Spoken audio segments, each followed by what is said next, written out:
Dear distinguished guests, colleagues, and students, good morning and welcome to the Faculty of Science Industry Day, held in conjunction with STEM Week 2016. My name is Murugesan, Head of Strategic Partnership and Development at the Faculty of Science, and I'll be your MC for the day. It gives me great pleasure to be among you at this exciting event. But first things first, safety. In case of a building emergency, you will hear the alarm followed by an announcement. If the instruction asks for evacuation, you may exit via this front door that will lead you to level 1 or via exits of the lecture theatre at the top, which will lead you, these exits will lead you to the level 3 foyer. There are 3 exits labeled, follow an exit and assemble at the open field across the building.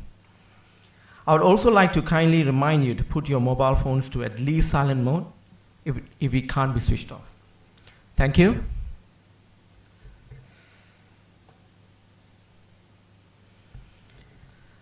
At the Faculty of Science, we always gave importance to being close to industry, both for education curriculum and research transformation.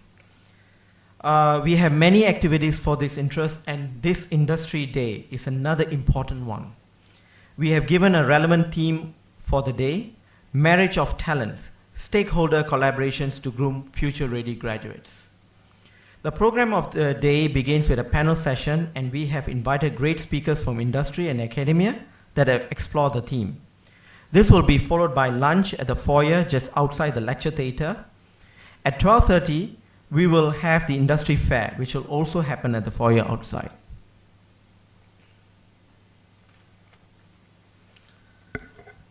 Let's kick off the first item of the Industry Day. To moderate the panel session is Ms. Crystal Lim Lea.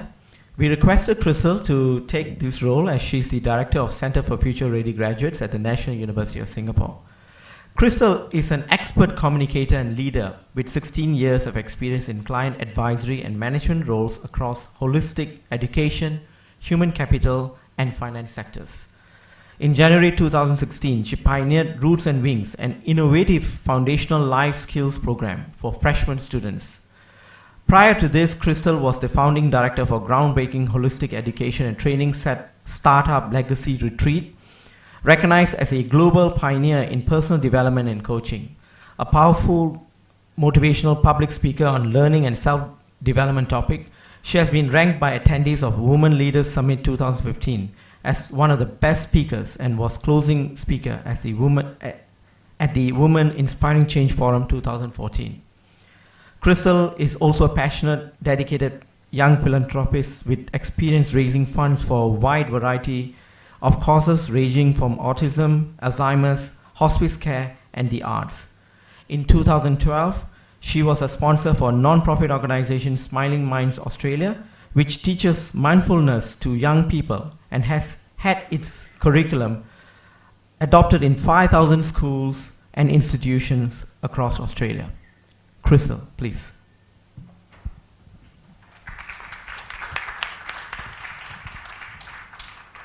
Thanks, Muru. I didn't expect to have my entire CV read out. A bit paiseh, as Singaporeans would say.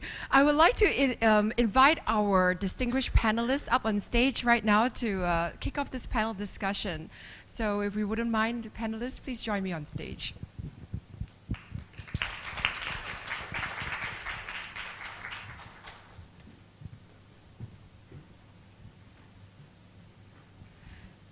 So we are here this morning to talk about this exciting field, STEM. And what we wanted to do is have a very informal, interactive discussion, like a fireside chat with all of you. Since, you know, it's such a great opportunity to be with industry and share their and have them share their real life experiences with what the situations we're facing in Singapore in this field, what makes them excited. So what I want to do is actually kick off with getting each of our panelists to introduce themselves for a couple of minutes, talk about who they are, what kind of work they do, and also what gets them really excited to go to work every day. So we could start off perhaps with Oh, Prof. Chu is pointing to Susan. You have just been arrowed, Susan. So, Susan. Thank you, and it's great to be here. I'm so glad you guys are here. Susan Bennett, I guess by way of introduction, I work for, as you guys know, Merck and Company, or Merck Sharp and Dome International, MSD International here in Singapore. I'm 5 weeks old in Singapore.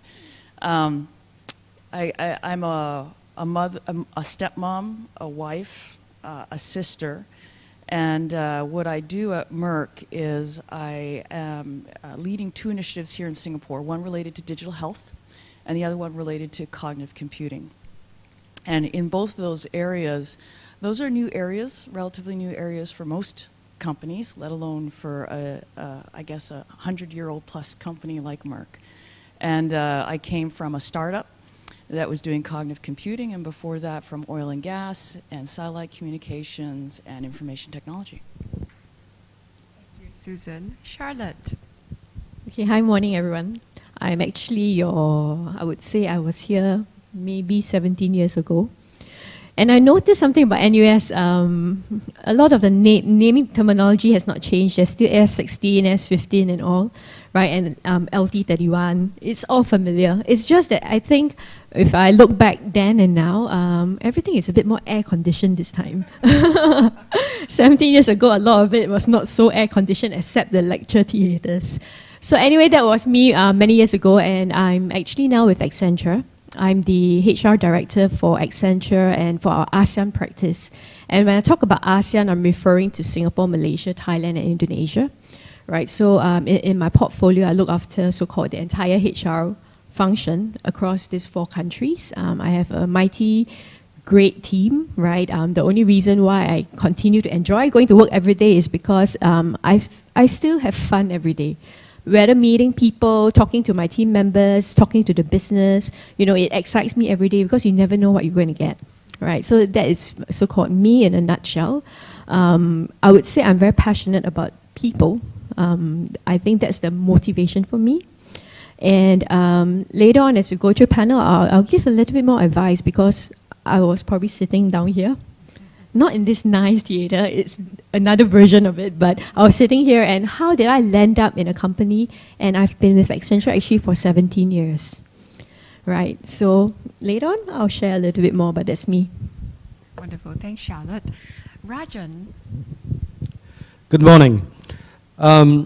It's always very interesting when I get invited for such forums to discuss, but forums like this also has got a bit of birds in my tummy because I'm talking to a bunch of intellects who might be asking questions, even of company I'm working with, because they might have basically served it and got more information than I would ever know. So we're in a modern technology world, and but nevertheless, I'm here because the future of our organizations, or the organizations that we're talking about, depends on people like yourself. So let me introduce myself. My name is Rajan. Basically, I'm a Malaysian and basically lived in Singapore for the last 30 years.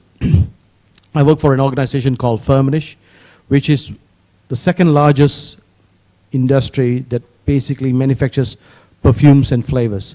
So you will be wondering, what do you mean by perfumes and flavors?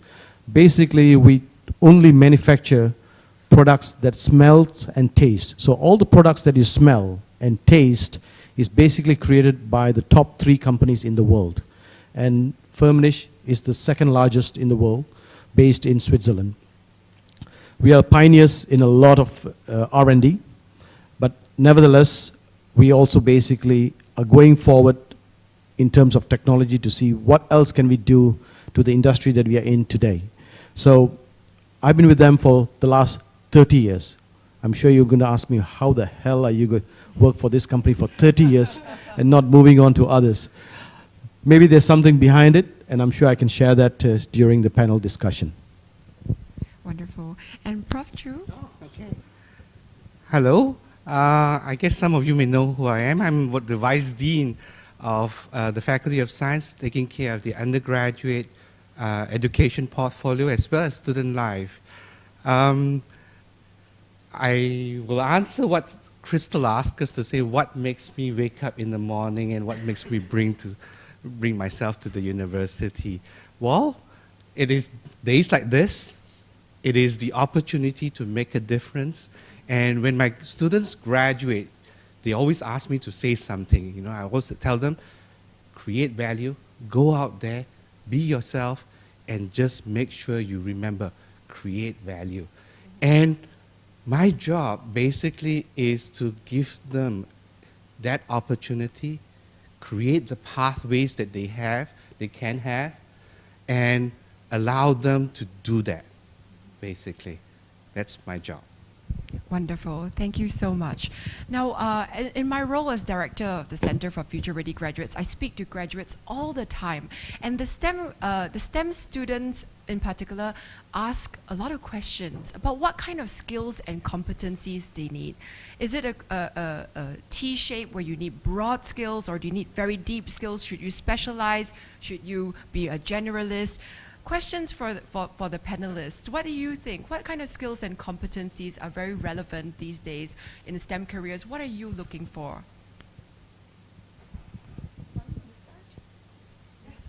Yeah, I can start first.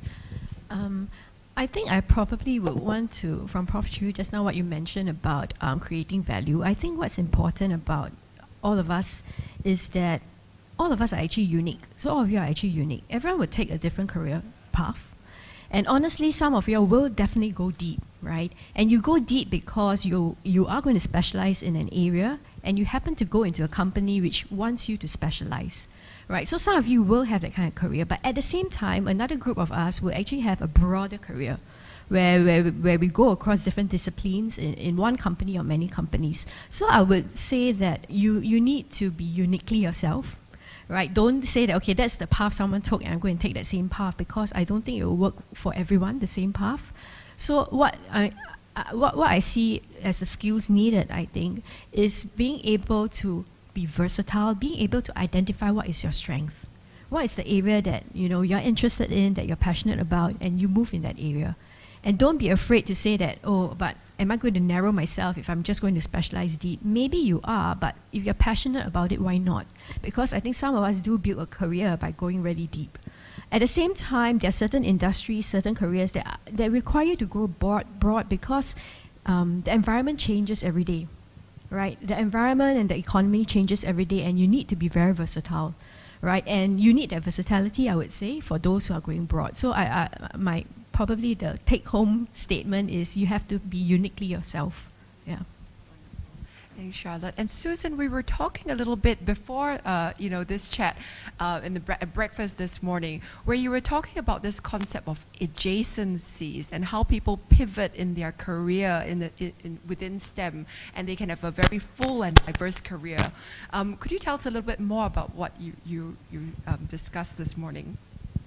Yeah, sure, thank you. So we were talking this morning, and I think, let me caveat this first, that from my standpoint, two of the most important qualities are curiosity and resilience. Because what I've done in my career, and we were talking a little bit about this morning, I went through school in Canada, University of Waterloo, engineering, where we went to school for 4 months and we worked for 4 months. We went to school for 4 months, we worked for 4 months, and we did that for 5 years. So you come out of school with about 2 years of experience. And in the course of that, what I learned to do was how to learn very quickly. Because you'd be in a new job, a new role, and you were given a set of tasks, and you said you'd have to figure it out. And sometimes it wasn't just figuring it out, it's also figuring out what is it that I can contribute that would be most meaningful for the company in this role. And so my career, I started with, aside from the 2 years of work experience, I started in the oil industry. I went from the oil industry to satellite communications. I went from satellite communications to information technology. And the kinds of things I was doing, as Charlotte was saying, were both deep as well as wide in some respects. Deep in terms of sometimes I went to RF propagation modeling. You'd have to go deep. And then all of a sudden I'd come up with a new idea of how to manage spectrum.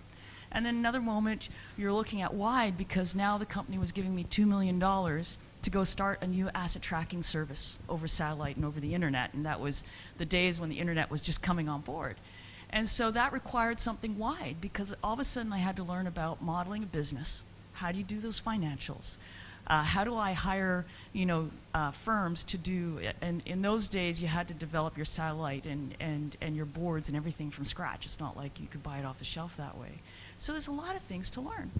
And I would say that even now in what I'm doing today, starting kind of like a new thing within Merck, it's very similar, is that I'm looking for qualities of curiosity and resilience, people that can learn very quickly, because you all have the fundamentals, right? We're going through school and we're learning about math, we're learning about how to read, how to write, how to communicate, and the question is, how then do you begin to apply those things to a set of problems, and how do you know how to define those problems, and what's your approach to actually defining those problems? Does that help? Yeah, absolutely. Thanks, Susan. Roshan, do you want to add?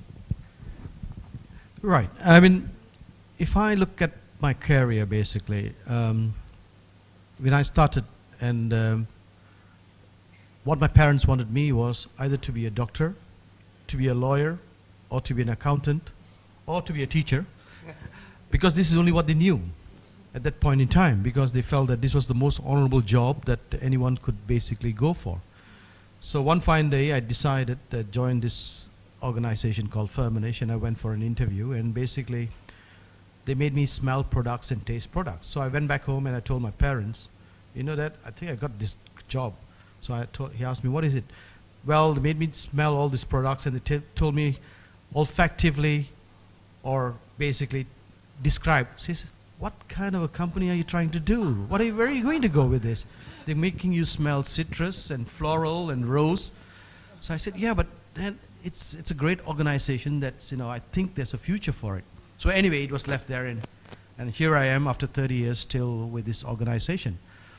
But what I think is really driving today people like yourselves is you have a window of opportunity. It's true that you basically major in the sciences that you are finally going to graduate in, but that is not the end of it. I think what you have is an oyster crystal in front of you. That is just opening the doors to go to the industry, and basically with the passion that you have in what you have studied, and basically what is happening in the world around you, the opportunities are wide and far. This is where you need to identify with the basics that you have, with the passion that you want to be in, and most of all, enjoy and have fun in what you're doing. Because this is what is going to make the difference between waking up in the morning and saying, you know what, I love going to work because that's going to make my life a bit different. Wonderful. And Prof. Fook Tim, you also have a very interesting life journey in which you've pivoted many times. Perhaps you can share some of your experience in the many different types of STEM careers you had. Well, I'll say a little bit about that, but I thought I'll be a student and ask the difficult question. Okay. I'm a science student. I've been taught 3.5 to 4 years of chemistry or life sciences. But that's what my school told me to do. Now you're telling me I'm supposed to know this, I'm supposed to know that, and I'm supposed to enjoy it too? How am I supposed to begin to find out? What would it be for me to tell me, this is the typical Singaporean style. Tell me what to do, Tell me what to do. I'm a chemistry student, I'm a physics student, or math and stats student. I take 100 modular credits out of my 160 modular credits in math. And, but I hear different things today. What am I supposed to do? Well, the truth is, very many of us, me included, who is very rooted in STEM, have had this diversity in my career. I started as a biotechnologist, a BSc biotechnology. Wonder what that was when I started. And I did a PhD in epidemiology in medical school. And then went on to become a geneticist and an immunologist. But today I am a consultant for a lot of the agribusinesses, helping them deal with stress and with rainfall and everything else. how did my training even allow me to do this at the end of the day? Actually, it's just like what Susan talked about. Sometimes it's about being skilled in one area, and then when the door opens for you, you take that step of faith in front and step in and say, I'll try this. And then after that you realize, hey, I could do this, you know. And this was really interesting for me. And then I got better and better. After a while, you know, after working for 7 years, people say 7 years is a good number. 10,000 hours or something like that, right? 7 years, you get 10,000 hours. After 7 years, people call you an expert. And that's where you can say, oh, I'm a consultant for this person or that person. Eventually, you become that. And so the point is, I think in my life, I've learned that while I'm really steep in STEM and steep in many things, I've learned to step into the unknowns very often. And I've learned to step in and take my chance and didn't allow people to say, why are you working with plants? I thought you were working with humans. Then I said, well, plants, human, they have the same DNA, right? And then we move on. So the point really is you need to be skilled. You need to be good and confident with what you have. But you need to learn to take chances too, I believe. Right. Yeah? And you need to give yourself a chance to say you can do this or you may sometimes fail. I also spoke this morning about speaking to students all the time, right? And sometimes I get students coming in and say, you know, I can't do this because I didn't take A-levels physics, I didn't take math, and my math was only H1, whatever level that was, and therefore because of all that, I can't do this. They've already made up their mind, they can't. But rather than start with that framework of I can't do this, I tell them, you made it to university, you know. You made it to science, you know. So I've learned somewhere that says that the ability to understand something is a gift. But the ability to learn beyond this is a choice. So the fact that you made it to science, that's your gift. But it is your choice to take what you have now and sure, you know your limitations, and choose to want to know, choose to take a step forward. So being the student, I think we need to, it's very difficult to say, this is the way to do this, that's the way to do that. No. But don't limit yourself. Yes, thanks, Prof. Chu. So what I'm hearing here is that there is no template. Yes. There is no A, B, C, D set menu. We have to be more proactive and more curious. The word is curious in a way. And I always find that there's almost a spectrum. On one end of the spectrum is this paralyzing fear of failure. Fear of failure that keeps us from trying new things, staying within the comfort zone, because I know at least I won't fail in this, so I'm going to stay safe. And the other end of the spectrum is what all of us are talking about, curiosity, daring to try different things. But yet, you know, this again is something I get posed, a question I get posed by students. Really, how acceptable is it to fail in a company? Because companies talk a lot about dare to fail, but really if I fail at my job, won't I get, you know, won't bad things happen to me? So I want to hear from the panelists actually, how do you approach failure in your work with your employees? That's a great question. You know, as I think about it, there are certain failures that are not acceptable, right? I'll give you an example of that. So if you break policy in a company, and the policy is don't cheat, right? Don't bribe. That's a failure, but that's a failure of morals and a failure of ethics, which is not tolerable. But the failures that are tolerable is when somebody's trying to do something new and different, and you see that they're attempting it, and they've considered it, and they've consulted with other people, and they've made an attempt I don't call it failure, I call it learning, right? And what we're doing in our company very consciously is repositioning that so people don't call it, there's this term that's called fast failure. And it's like, no, don't fail fast, learn fast. And what that looks like is that you've attempted something and it may or may not have worked, but you learn from that. You take those lessons, you communicate them to your peers, and you say, here's what I've learned. And we say, congratulations, well done, job well done. Does that make sense? Yeah, wonderful. It's a very progressive outlook. Rajan, any views? Yeah, I think I share what Susan has said. I think failures, it all depends at a different level. Basically, there are a lot of fundamentals in organizations, and some of them have very clear policies. And basically, as long as you don't fail in the ethics and some of the policies, I think you're very safe. Now, there's also certain organizations like ours, we expect our people to take risk within the borders of it. So you can take calculated risk. It's fine to fail. Maybe you wanted to go for a business venture and you decided that you wanted to invest a lot of your time trying to get this into business and you fail. That's fine.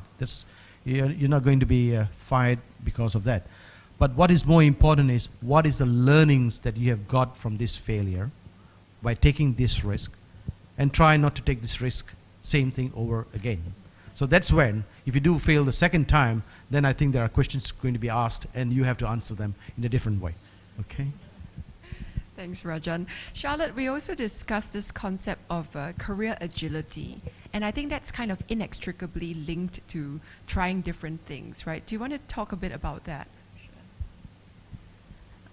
I think when I was talking to Crystal previously, I did mention that agility is important, right? And the reason is because the things that you see today will be very different 2 years down the line, 5 years down the line, right? And even within the company that I'm in Accenture itself, there's new technologies nearly every few months, right? The clients or the business needs, the clients that we work with, right? Their needs do change, right? And our people need to be agile, right? When the businesses need to change and we are their consultants, we need to help them adapt to that change itself. And as employees, right, or next time when you get into the working world, you must also be able to embrace the change, right? Embrace the change as in, okay, I've been doing this for the past 6 months, now I have to change. Yes, you have to, right? So to me, the idea about being very open to learning, being very open to trying new things is important. And there's another thing that we ask people to do is not to allow themselves to also be creative, right? If you know a better way of doing it, you suggest it, and let's see how we go from there. So the idea about agility to me is being very open, right, to whatever might come your way in the days and months to come. And I do see that even today, sometimes when we have new people coming to the company, sometimes they pronounce themselves a failure too soon, right? They tried something for 2 or 3 months, then realize, I don't really like what I'm doing, right? But you need to gauge whether, is that what you're going to do for the rest of your life? No, things will change again. So I think it's important to be able to accept that changes will happen, you take it as it comes, and then you learn as you go along. Wonderful. So what we're hearing is that the only constant is change, and we better get used to it. I mean, with the world changing so fast, it just struck me the other day that we're the last generation that knows about life before the internet, what that was like, and life after the internet. And then from now onwards, it's just this crazy Moore's law.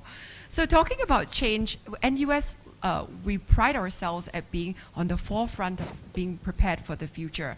And it's also something that's very close to our hearts. How can we actually work with industry in a more meaningful way? I think in the past, the traditional way, correct me if I'm wrong, Prof. Chu, is that it's kind of opportunistic. We go to industry to ask them for certain things, and then sometimes industry needs certain things, and then they come to us. How do we develop deeper level collaborations, not just in terms of meaning and significance, but also in terms of length? Any ideas from the panelists? Okay. Firmenich, as I mentioned, we are the second largest in the world in terms of fragrance. So basically our revenue is around $3.5 billion today. And we are 122 years old as a company, and it's still a privately owned company. The name Firmenich is the family member's name. Basically, they're still in the company. But the philosophy has been very simple. Why are we where we are today? It's because we strongly believed in research R&D. So till today, for the last 122 years, we have invested 10% of our revenue, that means 350 million, into R&D every year, because we want to find the next latest molecule that we can smell and say it's different. Now that is, we can do it, so we have a very strong R&D team within it. We also realize that the world is changing, and the only way we can get to where we want to be, either in the field of sustainability, as you all know, it's a very big growing thing. Everyone is talking about being very sustainable. We can have what we call co-locations. Today, with NUS, if you look at the co-locations, you have the Biopolis, you have the Science Park. All the companies are basically very close to the academic fields to a large extent. They tend to do joint research programs, whereas we tend to do a lot of joint research programs, not only with NUS, but also with maybe the top 20 universities in the world. But that is not enough, because what universities tend to do in research is they tend to do a lot of commercial research. They come out with commercial research and they believe that this is what is happening. And it's true, don't get me wrong, I'm not saying that what you guys are doing in the lab is not right. It certainly helps a lot. It gives you the fundamental understanding of what research is and where we can take it about. When you come to an industry like us, where we are the pioneers in smell and taste, we look at the blue sky research. You know, you bring the commercial research to us, yes, but then if I go to a consumer and talk to them about this molecule research, how does it really influence their habits, the way they want to look at it? You wake up in the morning, you want to have a sense of coffee. How do we create that kind of thing? So the way forward is, I think we need to have far much more collaboration, in the sense that research does not stop at one point of identifying it, but how can we bring it in real life to consumers, to be making our society a far much more sustainable society, and how can we work together in joint collaboration? Professor was talking to me about his involvement in agriculture. You know, this is a great opportunity where we are also very much into sustainable with the farmers, to make sure that they have a very sustainable way of doing business with the industries to a large extent, in terms of farmers, in terms of the welfare of their families, in terms of the way they cultivate, in terms of where they get the pricing from, how the prices are measured. Now, Professor could bring in a different view of it.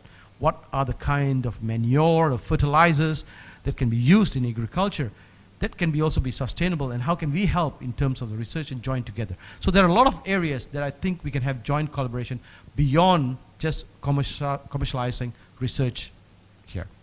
Maybe I've taken too much time here. No, not at all. Very informative. Prof. Chu, from your perspective, what do you think is the future? I think I'm always thinking how can I link up with Firmenich now already, and really give our students the opportunity to do and get involved exactly in that. I agree with Rajan here, saying that sometimes the university and the industry, it looks as though this is one domain of people doing things, and then this is another domain of people doing things, and then when we speak different languages, although both speaks English. I give the example of agriculture, for example. In NUS, we pride ourselves to be at the cutting edge. And we do have a lot of really good people.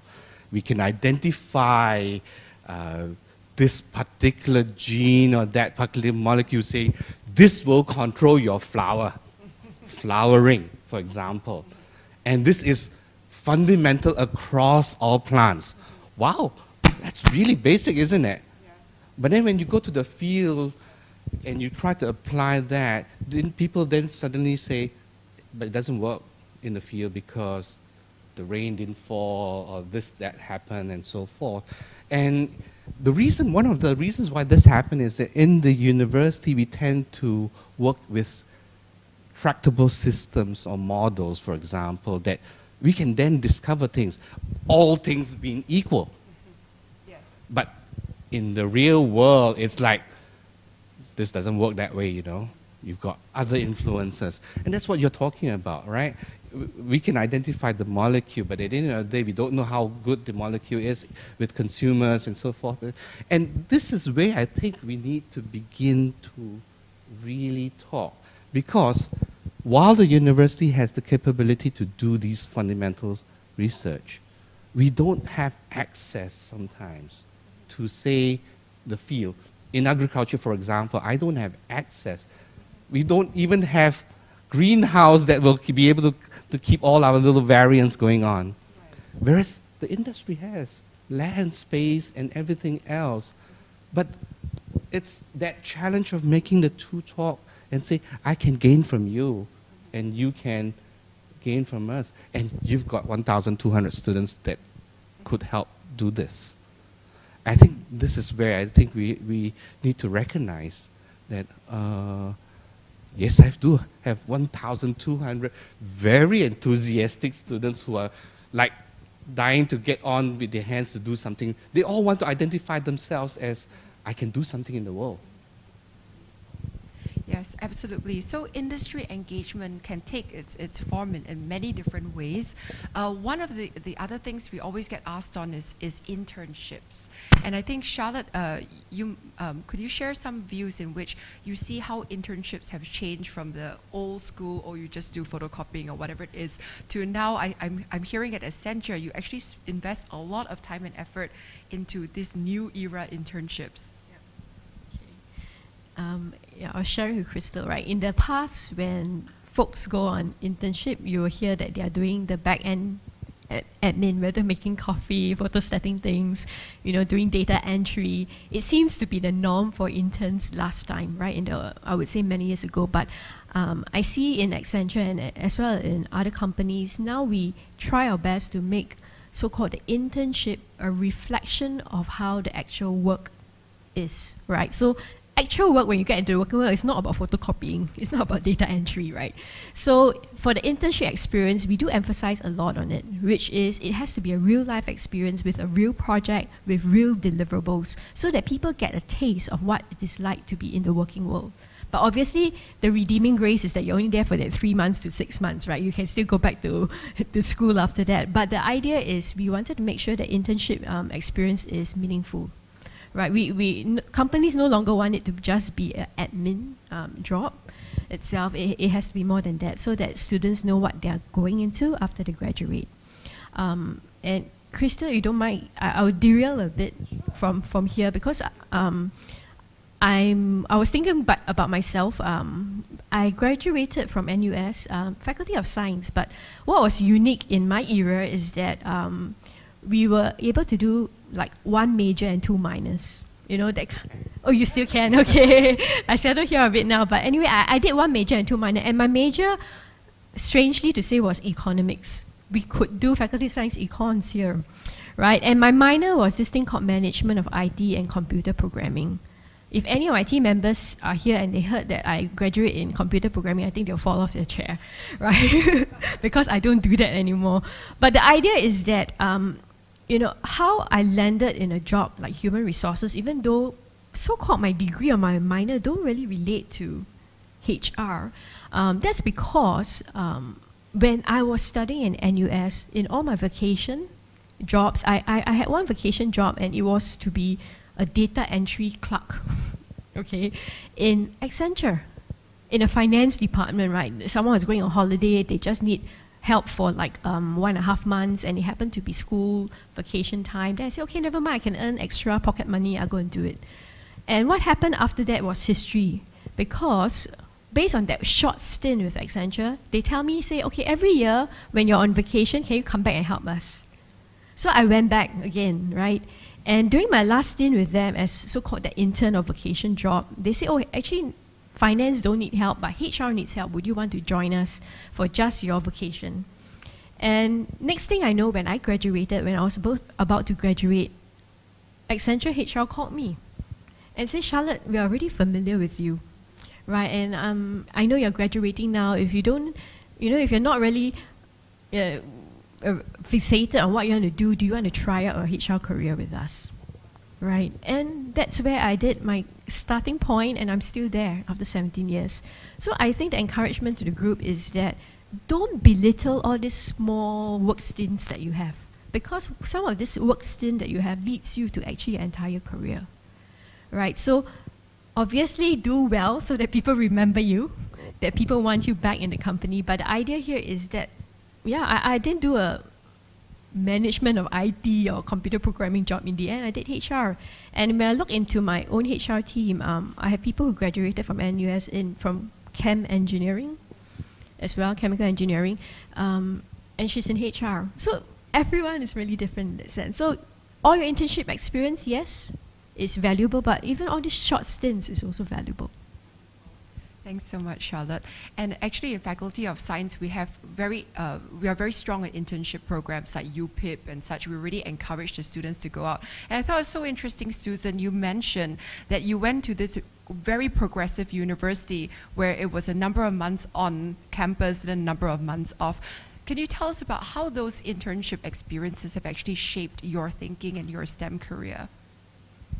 Yeah, thank you. As I mentioned, I graduated in System Design Engineering from University of Waterloo in Canada. And the program, that was 1992 was when I graduated. And I started in 1987, and the way that they worked that is you go to school for 4 months, then you work for 4 months. You go to school for 4 months, and you work for 4 months. And you do that for 5 years. So you come out at the end with about 2 years experience. And, you know, I had some interesting jobs where I would say it was a job, right? Similar to what Charlotte described, I didn't necessarily enjoy it that much in terms of the work experience, but I learned a lot, right? And one of the things that I think it shaped for me was because I did 8 months at IBM, and so I did 4 months with image processing, and another 4 months was in the area of an old semi-mainframe called the AS400. But I learned about some fundamentals, right? How is it that we might approach testing and development in an integrated way? In fact, they weren't doing that at the time. And I made the offer to them. I said, you know what? There's some more progressive ways to be doing this that we explored at school. Why don't I start a committee and we actually look at this? And they said, great idea, go ahead. And so what it taught me at that point in time was the importance of taking initiative, to see a problem and to say, you know what, I see a gap here. And in fact, we were talking earlier, and Rajan had a very interesting question. He said, if you were CEO for, you know, if you were the new CEO of company, and for Merck, it would be a $40 billion company, right, in pharma. If you were the CEO, what are you noticing for, you know, now, what are you noticing and what would you change? And then to say, as in your capacity as an intern or whoever it is, how might I go about catalyzing that change and raising the level of awareness? And so that's something that I learned in my internships. And the other thing I learned is how to learn fast, because when you have 4 months, or if you have 1.5 months, you have to be able to learn like that, right? They're throwing a lot of things at you. We're throwing a lot of things at you. And the question is, how do you learn? What is a mechanism of learning? Is it to sit there and to look at something? Or how do you actually learn in action? We call it action-based learning, where you're not just studying it and looking at it, but you're throwing yourself into the task and the activity. You are doing research, but you say, now let me try. And you do that very quickly and very iteratively so you can learn as quickly as possible, and then you talk about it. You talk about it with your colleagues, you talk about it with your friends, you say, hey, I'm noticing this. What are you noticing?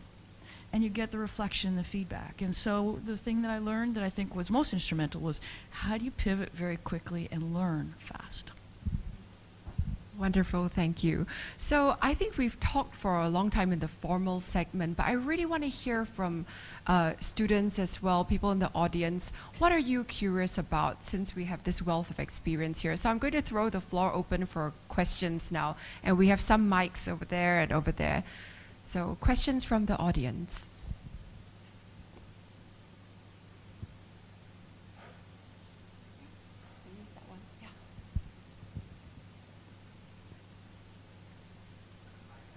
Hi, introduce yourself and what you're studying, what year you're in. Hello, okay. Hi. Hi, I'm Shen Di. I'm from year 4 chemical engineering. So my question is that I realized like for us, we are like students stepping out of university, so we are quite used to school life for like past 20 years, and like I realized there's some terms like I don't really understand about like maybe the working life. So like I can see this difference between the school life and working life is they require different skill set and different I would say like qualities from a person. So is there anything like the panelists can advise us like you would like to know when you were still in school and you are stepping into the society? Right. So if you were still in school, what advice could you give our friend on how he could better prepare himself to bridge the school life to the real world? Crystal, maybe I would like to say Oh something. yes, Tim, yes, please. Because I really feel for the students.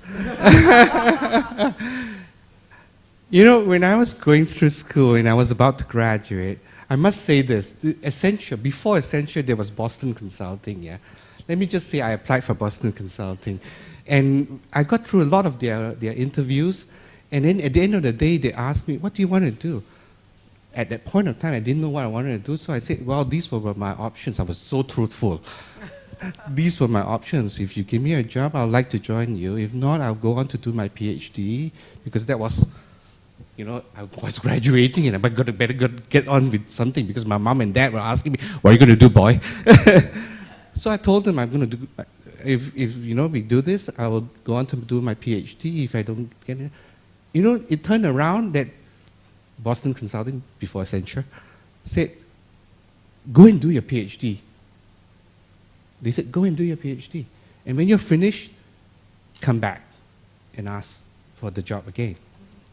Of course, at the end of the day, I went on to do my PhD and I never came back to them and move on. But you know, what I wanted to say was this.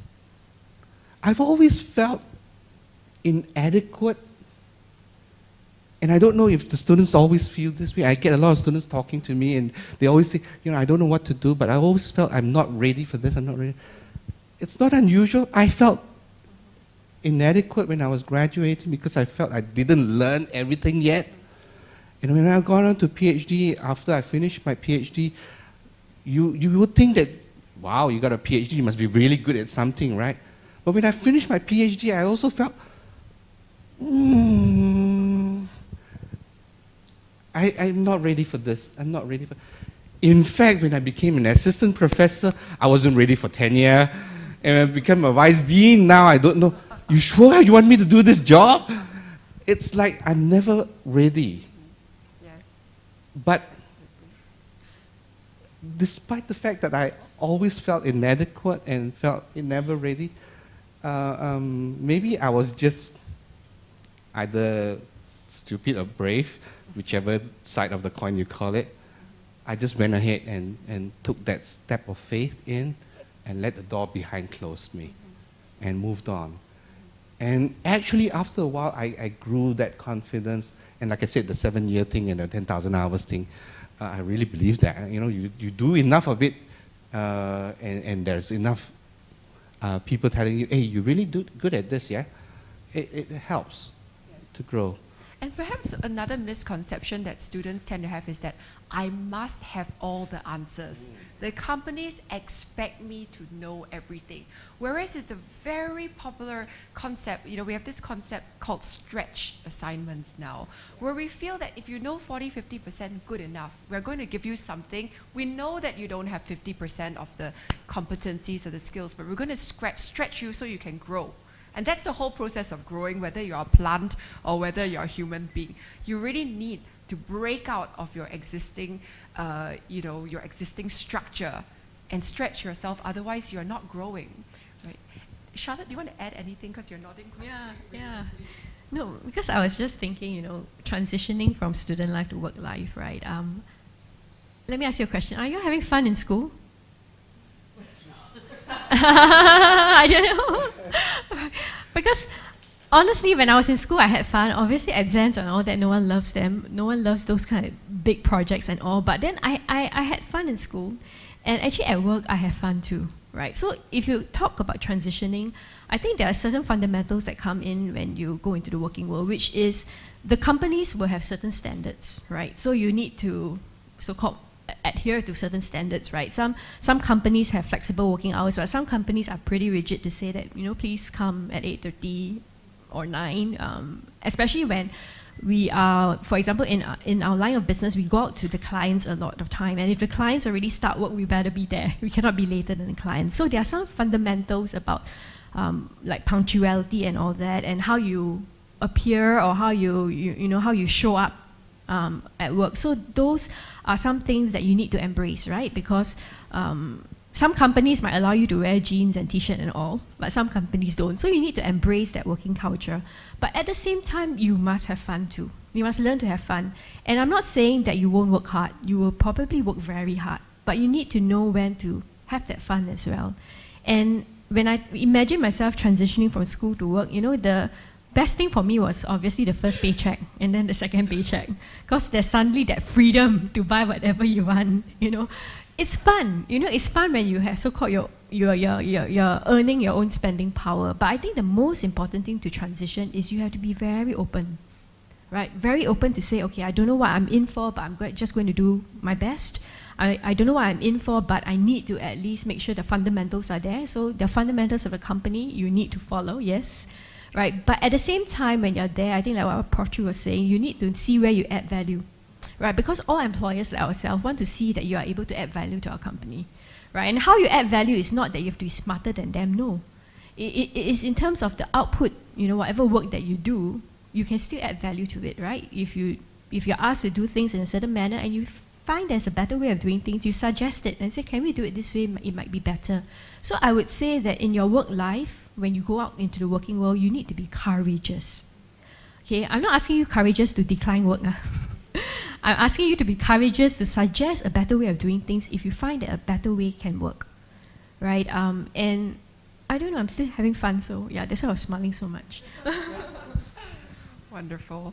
Yeah, and it's so true. There are all these misconceptions sometimes from students, because the fact is that we don't have good information sources. Sometimes we hear from our friends, our family, and sometimes they give us information like, oh, STEM career, that means you must be working in a lab. I better not, because the chemicals might get in your bloodstream or whatever. So we hear a lot of these interesting kind of misconceptions. And the other thing that's also interesting is that sometimes STEM tends to be a leaky pipeline of talent, in that sometimes we find that for whatever reason, there are many reasons, the people who study STEM may not go on to do STEM careers.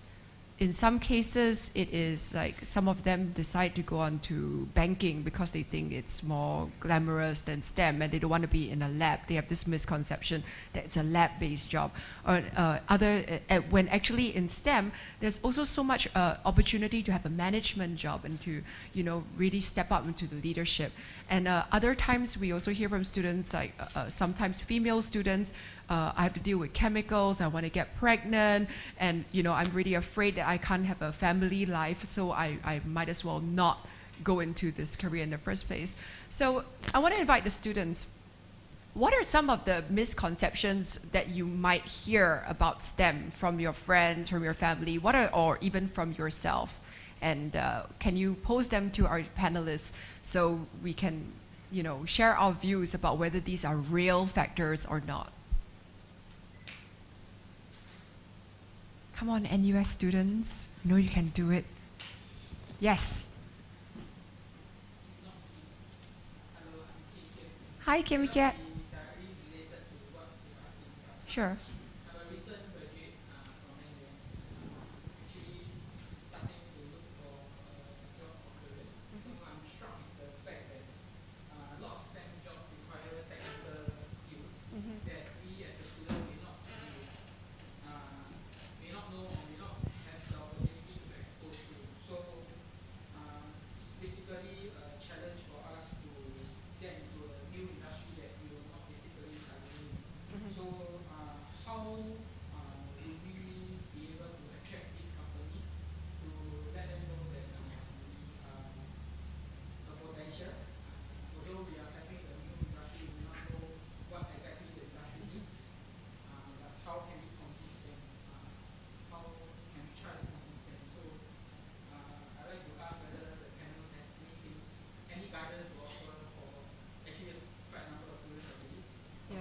Wonderful question, Kim Kiat. So the question is, how does somebody without directly correlated technical skills convince a company that they can add value? It's a very good question. Rajan. That's a good question. First of all, I think you should enjoy yourself when you're in NUS studying, because the world outside is a different world completely. But I must say I enjoyed when I was in the university when I was studying very much. Coming back to your question, I think it's a great question. I think every student who graduates needs to understand that they have the basics, and that is what is education. I think we all have been taught the right from wrong in various means, various forms, in various ways, the way we go about doing what it is. So when you graduate and you go out there, you feel that because you are a STEM graduate, you're just limited to the labs, or you're just limited to the technical aspects of it. But a lot of industries today, like myself, and I'm sure my peers here, are basically looking at people who can basically articulate themselves around what they have studied and how they can use those learnings to the organization that they are interested to join. So if you are a chemical engineer, it does not mean that you can only join the offshore industry or the pharmaceutical industry or a biotech industry or a chemical company. I think what you need to do is your knowledge, how can your knowledge basically help other parts of the industry that could be also dealing with, for me it could be olfaction, or it could be applied technology, or it could be basically some sort of research, or how can the research within a consumer insight market research organization. So I think it's two. One is the organization has got to accept the candidate knowing very well, yes, he's a fresh graduate, he is qualified in the area, but is he open to venturing outside his means to use his knowledge and use all his learnings for the new position. Now, at the same time, it also the onus falls on himself. He needs to be open in his mind, saying, yes, I'm a chemical graduate, but I'm more than willing to take on other tasks and learn about it and utilize my learnings to make sure that where it is. I'm a chemical engineer by profession today. I graduated, but today what I'm doing is, if you ask me some of the molecules and the structures, I'll put myself in shame, and Muru will say, how the hell did you ever get qualified? So, but I've moved on because I used a lot of those learnings into my other parts that I believed there was passion, and I needed to learn that much more, and I enjoyed doing it much more. And that's why. So I think it takes two. One is the organization has got to be open to these graduates. Second, the graduate has got to be open to the ideas that he can do beyond the STEM work that he's been qualified in. Wonderful. Yes, Susan. If I can add to that great question as well, I'm just going to build on what Rajan was saying, is in addition to the willingness, is think about the experiences that you've had at school that you could put on your resume that are outside of what you did at school. Because one of the things that worries me about an employer is trying to figure out that this person, I completely believe in pivoting because I've done it, right, many times in my career. But I'm asking myself, will the student, and how have they demonstrated their willingness to learn something new outside of the structure that you're put in? Because in school, one of the struggles that you will have in the work world, is you're put into a structure at school. Go to this class at this time, here's a nice catalog of the courses, here's your selections, here's your choices. Real life isn't like that. Real life is still about choices, but it's about discovering what those choices are. So what I look for is I say, what else has a student done? Are they involved at church, or are they involved in their temples? What kind of activities have they taken on? What kind of extracurricular things did they do outside of school that I can say, they're showing some initiative to kind of discover something different or new. Have you taken an additional course? Maybe you say, I wanted to learn about this, which is completely outside your field. And you said, and this is how I did that. I'm looking for those signs and those clues on the resume so that I can say, let me bring them in and let me talk to them a little bit more about this, find out, how they've taken initiative in other areas. Does that make sense? Yeah, it's such an important point. I was talking to Google a couple of weeks ago as well, and they were saying exactly the same thing. When we're looking to hire people, they might not have the skills that are directly translatable, but we asked them this question. When no one was assessing you, when nobody gave you anything to do, what was the stuff that you did when no one was looking? Okay, what was the stuff that you did? Did you set up a project on your own? Did you, establish a community garden? What was it? Because that is the stuff you're really passionate about. If you had $1 billion and you were set for life, what would you still do every day to occupy yourself and entertain yourself? What are you really interested in? Because companies are more and more looking for that authenticity. They want to hear who you are in this hyper-competitive marketplace. They want to really get people who are sincerely passionate and not just people parroting stuff that they read on Google for how to position yourself. So I think it's really important, coming back to that, how to link it to who you are uniquely, like Charlotte said, uniquely you. These are the things that you really care about, and these are your unique skills, like Rajan says, that you can add value to the company. Maybe I'd like to add something about that question. This is a comment from Duke NUS. A lot of our students, especially from science, life sciences, chemistry, pharmacy, they go on to Duke NUS to take their MD. And 1 year, the recruiting or the admissions office gave me a call and said, Fook Tim, you're the vice dean of science. Can you stop doing what you're doing? I was taken aback and said, what do you mean that I stopped doing what I do? Can you stop telling your student what to do and give them like checklists and say, do this, do this, do this, do this, so that you can qualify to become, to go into Duke NUS? Because your students now all look the same to me and I can't tell the difference. Yes. And basically, they say that they're so good, but I can't tell the difference. So they're not looking for, have you taken genetics? Have you taken this? Have you gone for shadowing? Have you gone for SCP?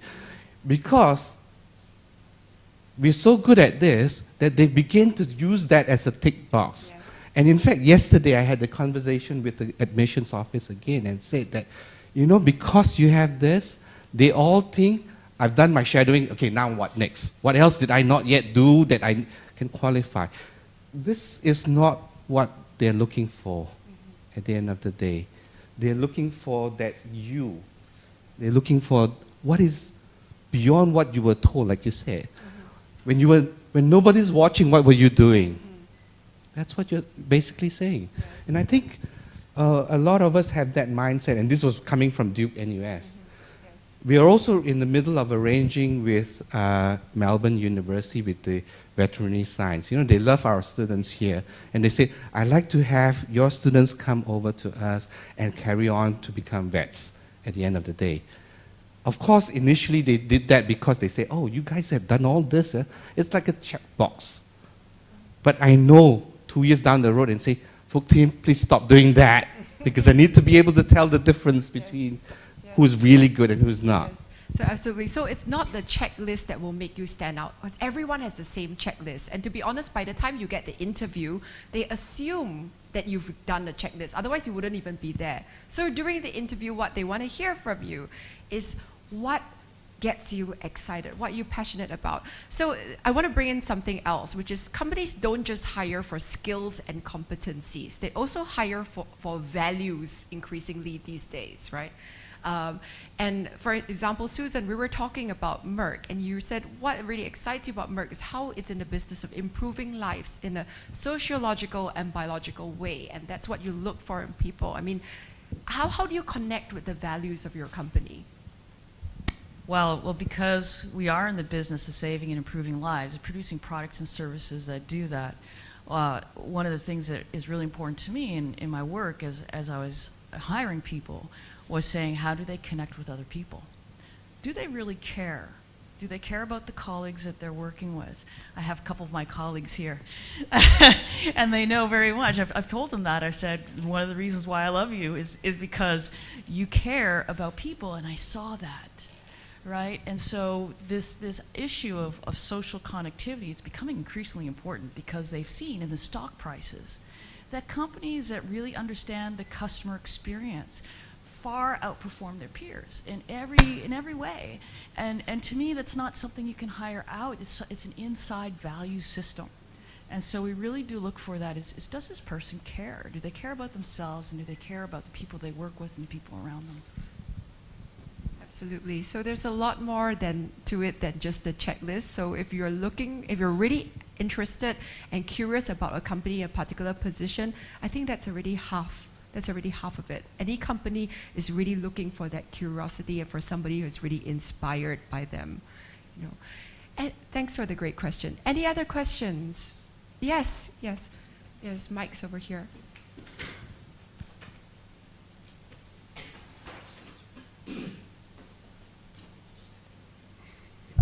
Yeah, it's on.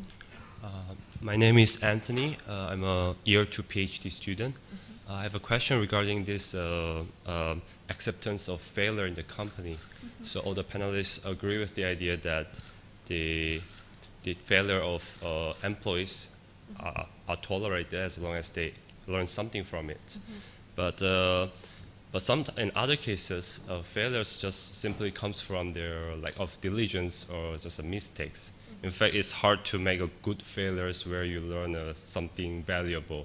So my question is, how can you, as a director, confirm that the employees actually learn valuable things from it? Right, good question. That's a great question. So I like the example of golf or tennis, right? Even though I'm not a great golfer and certainly not a good tennis player. But one of the things that I look for is, you're asking the question, how is it that you know that somebody has learned? One is a conversation, right? And having a conversation, say, what did you learn? Not me telling you what you learned, but what did you learn? What did you notice? What did you observe? And then saying, and how am I seeing them move differently now? I think it was Rajan was saying afterwards, even if they make the mistake the second time, right? I don't expect perfection even the second time or the third time, but am I seeing progress? And I will see it in actions. So I'll see it because your thought process the next time around is different. You might be saying, last time I remember I did this and it didn't work. I'm going to try it this way this time. And to say, how present is it for you? And what are the changes in your actions that we're seeing as a result? Does that help? Yeah. I think what failures are accepted by certain organizations. I'm not saying all organizations to a large extent, but I think the most important thing is if you strongly believe that you had made a mistake, you made a failure, I think you need to discuss it with your superior. You have to make it as transparent as possible and not let the organization find it out that you had made a mistake or a failure. I think you need to accept it. By you accepting the mistake and the organization knowing that you made a mistake, and how are we going to rectify it and how are we going to learn from it, I think that's the best way forward. That will also motivate you in the future to think about the options before you do it. If you take, for example, I'm sure you all know the famous 3M story, the yellow tag with the adhesive tab. How do you think this was ever basically became so famous? Because it was one of the PhD students who was doing a work with 3M that accidentally mixed two chemicals together where he was not supposed to be mixing it. By chance, it just spilled on the floor and another chemical fell on it, and that became a proper adhesive that they ever thought they could never even find it. So it was by a mistake that he had done it. But it was a very positive mistake, and today they are a very big organization. But he recorded every part of it, how it was done and how it dropped and what was the constituents to it, what was the mixture all about. So they learned from it. So I think sometimes mistakes can make the company much stronger than what they are to a large extent. But again, it all depends on the adversity of the mistakes. As Susan said, never touch on policies, never touch on ethics, which are very, very different from the other mistakes that you make day to day. Absolutely. And I think also a very important point Rajan brought up, which is about taking responsibility. Very, very important, right, Charlotte? Because we find that sometimes it's also your attitude towards your so-called mistake. If you have made done something that didn't go the way that you thought it would go, as long as you take responsibility and say, hey, I did this and this was my intention, it didn't work out, whatever, but I'm highlighting this now. It's a very different approach when you try to conceal things and then wait for others to discover it and then get defensive. no, that wasn't my fault. I didn't. So I think in general, it's about personal responsibility as well. And again, coming to what Susan and Rajan said, having the initiative. Put up your hand, say, I did this, I'm taking responsibility, and I'm going to tell you what I learned from it. Don't wait for people to discover your failure or mistake or whatever it was. You own it. And in that way, through taking ownership, you can control the narrative. You can control what you want to get out of this. And it's all about this idea of you taking agency for your own future. Does that make sense? Thank you so much. Oh, Charlotte, you want to add? Yeah, and maybe just to add to that, honestly, in the company or in the outside world, we don't really use the word failure, but we tend to use the word, you need to improve your performance. They tend to use this word performance, improve performance, right? And when we use that word, it's more to tell you all that, okay, whatever you're doing is probably not on the right track, you need to do it better, you need to do it a different way. And I think what is important is same thing, the transparency. Right, mistake made, yes, right. But I think that when they say improve your performance, they're already telling you you need to step up. You need to do something differently. So don't ignore the word improve your performance. Okay, that means I'm performing, I just want to improve it. No, usually when I say improve performance, means that you have to really back up a little more than that. And the idea about, being willing, if you don't know how to get there, you have to ask. This is one thing that in our company, we always tell people to speak up. Right? If you are not sure how to do it, the only way we can help you is you have to tell us that you are unable to do it because you don't know A, B, C, D, E. But if you keep quiet about it and you suffer in silence and don't improve your performance, then it all lead downhill. But if you speak up to say that I really want to make it an effort, I really want to improve my performance, how can I do it? Can you help me understand? The guidance will be given typically. Yeah. So the idea is that you have to speak up. When that comes, and don't hide behind, I would say. Wonderful, thank you. Yes, I have a question. Hello, it's not more a question. I have big voice, I hope I don't need microphone. Sure. My name is Inka, I work with Susan in MSD, and I'm looking for programs between industry partners and academia. And when I'm hearing all the failure, you always talk to individuals, but I would like to calm you down. It's corporation, it's never about individuals. We work in teams, so the responsibility is shared. And I think that's really important to mention, that it's not on you, the pressure is not only on you. You need to share, you need to be with your peers and always with your supervisors. And also with this, maybe some programs for failure, can academia do something with industry before actually we will have, those guys on board? Can we be some programs like for 3 months, 5 months, 1 year, when we can all test the mutual failure together? Yeah, wonderful. Thank you for your insights. I think we have time for another couple of questions before we break. Any questions from other parts of the audience? Anything we haven't discussed? Yes.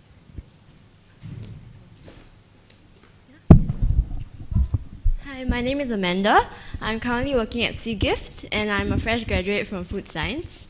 So when my friends and I were looking for jobs a few months back, a problem that we faced was that a lot of the job openings, the requirements are at least 2 to 3 years of experience.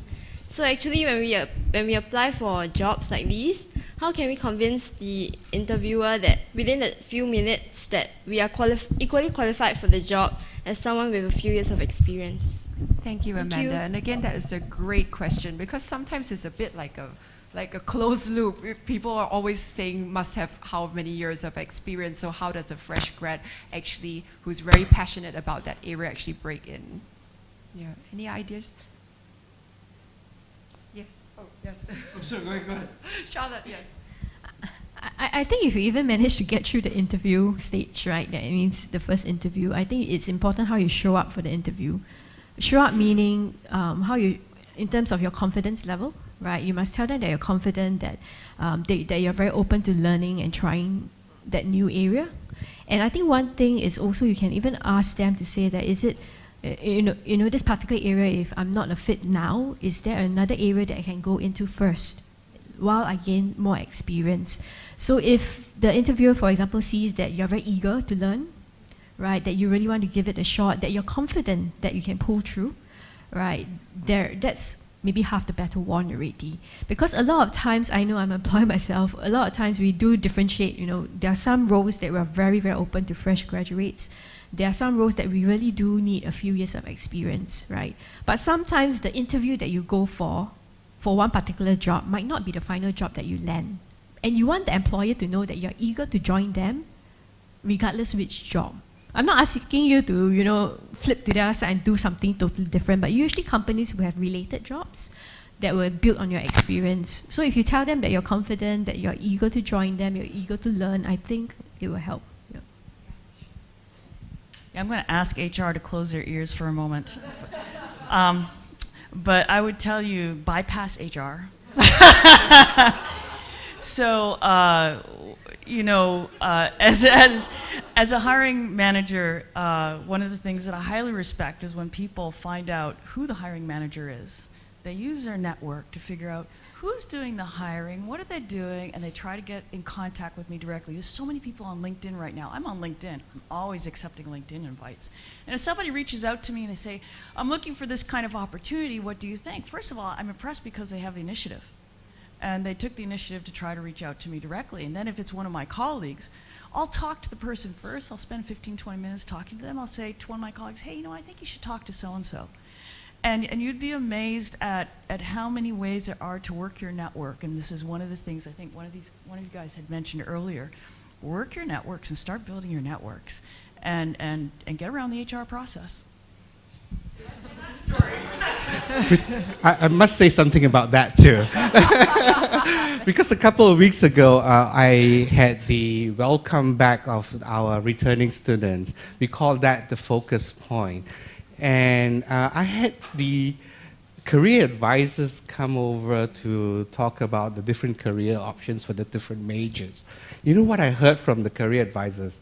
And correct me if I'm wrong, Ling, Crystal, and Cheryl.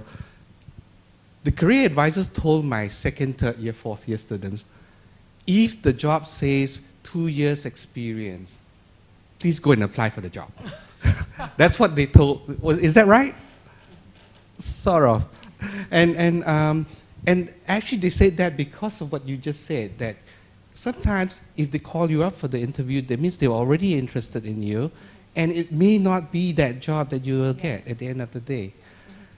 So my career advisors here were so brave enough to say, if they say 2 years, please just go ahead and apply. Don't stick to the rules. Yeah. I mean, I also want to share this very interesting piece of research I read. Adam Grant, who's one of the most celebrated business professors at Wharton School of Business, he did this study where he found out that Firefox users in any company, they tend to have better sales performance, better overall performance than the Internet Explorer or Safari users. And he was exploring why. And he thought at first the Firefox users were actually more technologically advanced. So he installed like keystroke recognition software and did all kinds of surveys. No, they were actually the same level of technological sophistication as the other explorers. So why was it? And he had this hypothesis, which was then confirmed, which is that if you are a Firefox user, that means that you took the extra initiative to research what is a more efficient browser. You then took the extra step of installing it onto your computer, and then you used it. And it was a very telling small window into the mind of how you operate. If you are willing to go that extra step, to go for the interview that you don't directly conform to bypass the rules and call up the line manager because you did the extra homework, that is what's going to set you apart from the sea of candidates who were just checking the checklist. You know what I'm saying? So, and this is what, unfortunately, I'm Singaporean, so I can say this. Our Singaporean syndrome is we like the checklist. We love the template. We want to make sure everything's checked. But that's not what companies are looking for because everyone else is doing the same thing, right? So one last question, guys. Crystal, I'd like to, I have my colleague over there, Greg. And I'd like to introduce him because he's very interesting. And it's... Pressure is on, Greg. Be interesting. And the reason why I want to introduce him is because he's what we call our professor in practice. Mm-hmm. He's from industry. Mm-hmm. I'll let him talk about where he came from. He used to be from Eli Lilly. But what I really wanted to also say is that he's an example of what we can have as an interaction with industry. He brings the wealth of his experience. He's full-time at NUS now, however. It's ours, huh? Don't touch him. But yet, he's an example of one of the things that we like to see as well. And what I really wanted to say also is that, in science, we're really very open to a lot of things. We've got from the plain vanilla internship to we have modules where we have, for example, Nova Nordic running a class in drug discovery, to we even have in the environmental sustainability front where all the stat board CEOs and the company CEOs that has a sustainability unit comes and lecture in a closed door, no bars class. They get credits for it. To we have what we call summer schools that Wuru is now arranging for, say, medical physics and even in agriculture. And I think this is what we're really trying to see how we can begin to imbibe. And I did mention in our breakfast as well that the president and provost is even looking at the Waterloo level model of 4 months work, 4 months lecture, and 4 months work, 4 months work and come back to school and so on. Actually, that's what I come to work for, to be able to establish these things, give our students that kind of opportunity, and although there are these many models, who says we have to follow models? We can be creative about this. Absolutely. Greg, do you want to make a comment or two? Yes, come here, please, Greg. The floor is yours. Perhaps make a comment or two about what you do. Okay. I wasn't anticipating this at all. I didn't know actually Phuc Tim was on the panel. I spent most of my career in industry. So after my PhD and my postdoc, I went into the biotech industry, and I was in biotech and then in pharma, first at Wyeth, which is now part of Pfizer, and then later at Eli Lilly, where I was running a pretty sizable research organization based here in Singapore, and then moved over to NUS. I've been listening to some of the questions back and forth, and actually I just want to, you asked the last question, right? Yeah, okay. So, and the question was, like, how do you, if a company has a job description that says there's going to be a requirement of 2 years of experience and you're a fresh graduate, how do you get your foot in the door, right? And so there were some great answers. I want to just put a little, my own perspective on it. One is, all the companies are going to be different, right? Every company is going to have its own way of doing its business, its own set of expectations, and companies are composed of individuals, and whoever you're going to see is an individual. There was a lot of really good advice about what to do when you meet somebody using LinkedIn or using your social network to bypass HR. I like that idea. But one challenge is maybe you'll not get that far because you might not get that interview unless you successfully bypass because they're going to be screening things. They're going to be screening the resumes that come in and the letters that come in. So what I would encourage you to just keep in mind is that, yeah, companies are composed of individuals, lots of individuals. They have a company culture that they like to cultivate. And if you're in the drug discovery industry, in the research, of course, that business is mostly about failure. That's actually something that one hears repeatedly because the process sort of is built on the few successes that come out of many failures. But in the case of getting in there, if your idea of applying to a job where they say there's a 2-year experience requirement and you're a fresh graduate, well, I would say that's aspirational, right? You're aspiring to get into that role even though on paper maybe you don't meet that. But it may be, and I think there was some allusion to this, it may be that sometimes those job descriptions are a little bit aspirational too. Okay? They put out a job description and there's some window that they're willing to accept. Maybe they're going to cut off everybody who doesn't meet every letter of that job description and not talk to any of those people. But maybe that's the person that they're hoping to get. And they're willing to look at a variety of different people. And if you're going to come in there confident and try to make a case for yourself that you deserve that job, that you have what it takes to do that job, I would start, in addition to the networking and the other mechanisms that have been said, I would start by being open about it on your cover letter. To actually put that out there and say, look, you know, this job really interests me. I think I'd be great for it. I think I have what it takes. I know that in a certain aspects I don't meet the paper check boxes that you want me to tick, but I'm still good for it.